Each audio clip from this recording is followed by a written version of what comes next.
Welcome back to the Networking Sparks. I'm Monica Sparks, your networking diva, and I think that we're going to talk about the 7 authentication questions as you network. So, what does that mean?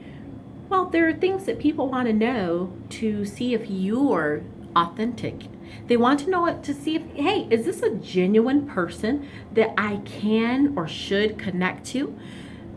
I'm going to tell and share with you those 7 things that people think in their heads, but they may not necessarily tell you. Number 1, who are you? But they don't mean it that way. They're kind of like, who are you? Like, you. Where did you come from? How are you connected to the other people here in the room? How are you connected to anybody else that I know? So, like, who are you? They want to know that.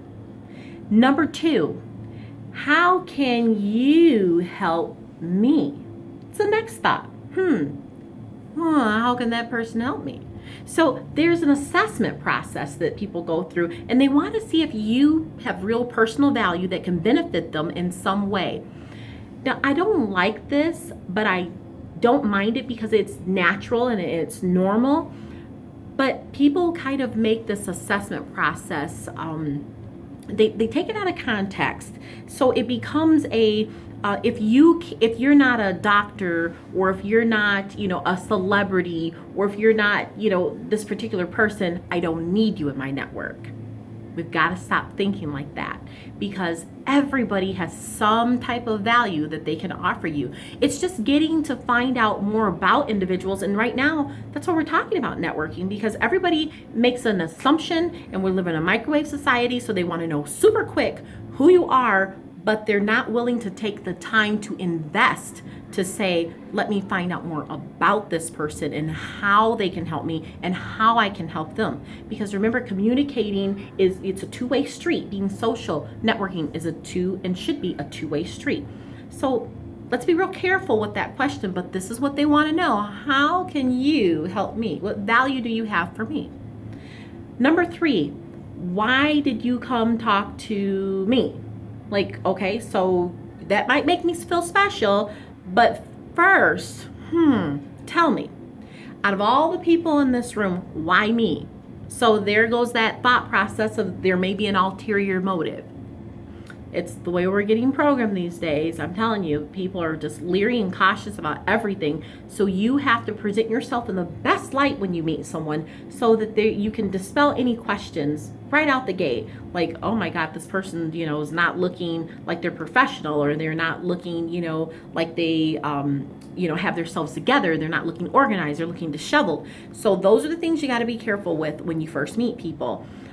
The first 7 to 11 seconds is all you get to make an impression. So remember that. 7 to 11 seconds, people make a snap judgment about you. Number 4, is it that, what is it that you really want? So I suspect there is a motive in your interest in me. Or what is it that you're needing in your business? Or what is it that you're trying to get out of me? Number 5, are you worthy to connect, to meet the people that I know? I don't ever want to introduce anyone to my circle that's going to embarrass me. That's their thought. So everybody's really cautious and they're careful. And the reason I'm sharing these authentication questions for you is because you thought about them. Everybody does. And you want to dispel those things, the negativity, as soon as you can. And if you know how to address it, then you can take care of it. So are you worthy to connect to my network? And think about it. These networks are networks that people take time to build. They take time, and it's their personal investment. It's their psychic income. Sometimes it's money. It's all kinds of things that come together to build networks. And one action, the action of one person, can discredit someone else for a lifetime.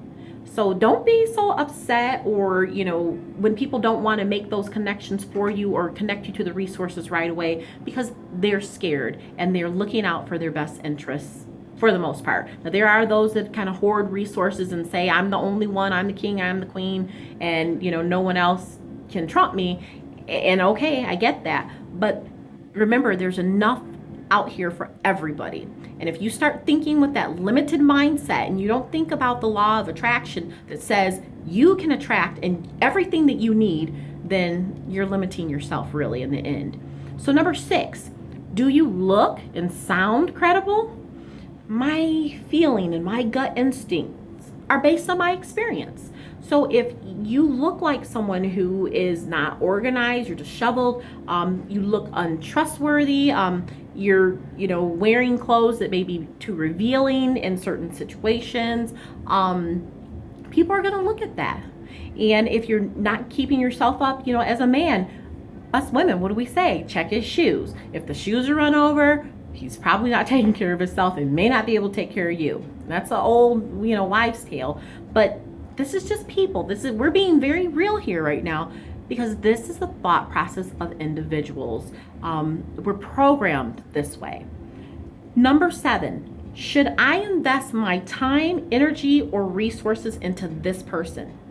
Now, this is why we're doing this course, because we want to make sure that we dispel all the old stuff that we're talking about right here, so that we can have people that want to invest. And you got to look at time as an investment. We're not just spending time, we're investing our time, or we should be investing our time. So time, energy, resources.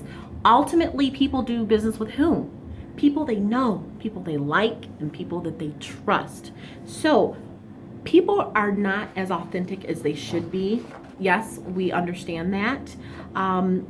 People feel like other people owe them, or no one owes you anything but respect until you give it. So you get respect, you give it. Sometimes it doesn't always work that way, but that's the plan, okay? You have the opportunity at all times to show respect first, and respect yourself. When you're respecting yourselves, others should fall in line. Make sure that you have the proper intentions as you're networking. Proper intentions, good intentions will always win in the end.